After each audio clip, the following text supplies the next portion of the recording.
Hello everyone and welcome to my YouTube channel, and today I'm going to talk about the MLB 2016 trade deadline.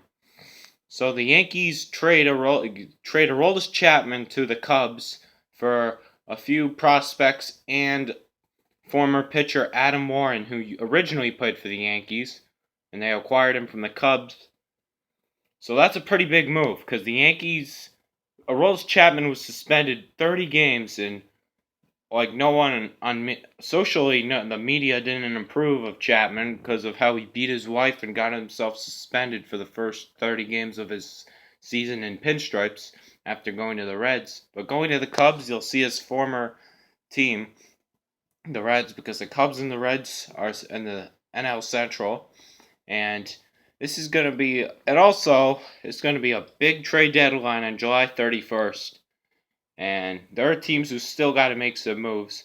The Red Sox, they don't really need to make any moves because they already have a dominant lineup. Let's see, Pedroia, Mookie Betts, Xander Bogaerts, Big Papi, Hanley Ramirez. And yeah, the Red Sox got a pretty stacked lineup right now. They're in third place behind the Blue Jays and the Orioles right now. The Blue Jays just lost to the Padres yesterday, and the Orioles lost to the Rockies. The Yankees lost to the Astros, and the Rays beat the Dodgers, but the Rays are way out of the playoff race. So, speaking of the Blue Jays, they did acquire Melvin Upton Jr. from the Padres for I forgot who, but that is a pretty big trade. But like the commercials say, you trade in July and it may pay off in October. Like Johnny Cueto last year, he was on the Reds and they gave him to Kansas City, and he ended up winning a World Series for them in October by beating the Mets. And this year, let's see, who knows if Johnny Cueto will pay off getting traded to the Giants this offseason. Because the Giants, they're kind of slumping offensively this offseason. So over the past week, the Giants have slumped a little bit. They cannot swing the bat.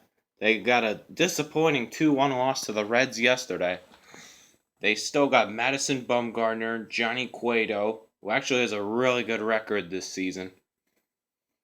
A breakout year for Cueto, but anyway, who's gonna come on top on the AL wild card? That's a tight race right now. Tigers, Yankees, Mariners, Astros, all four of those teams are really tight.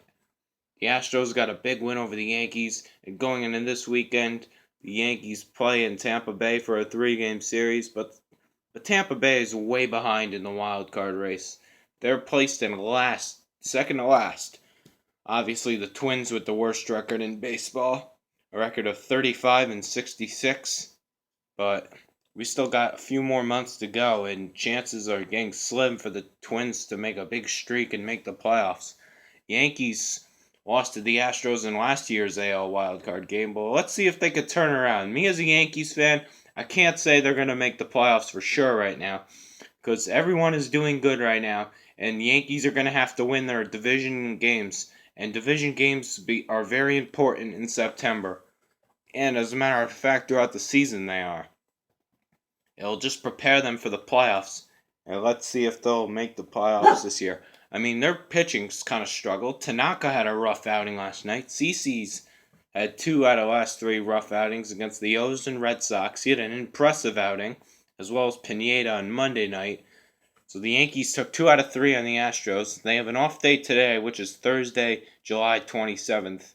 So hopefully the Yankees will make a move just to make up for Chapman a little bit, and I hope they'll get in the playoffs this year.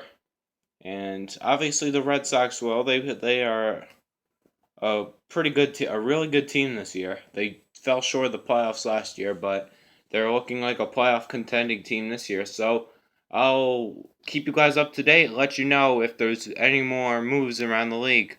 All right, peace.